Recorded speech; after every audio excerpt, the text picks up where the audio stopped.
சின்ன முருகைய சிங்கார முருகைய சின்ன சின்ன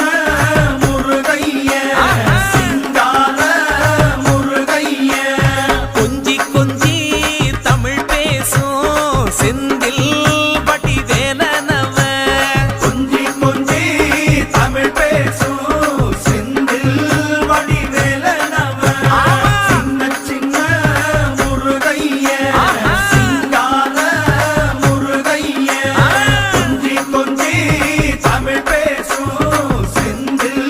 வடிவேலனவ சுப்பிரமணிய சாமி என்பார், கார்த்திகேயன் என்பார், சுவாமிநாதன் என்பார், முக அமுதன் என்பார், பாலசுப்பிரமணியன் என்பார், கருணாகரன் என்பார், கதிர்காம கந்தன் என்பார், கதிர்வேல சுவாமி என்பார்.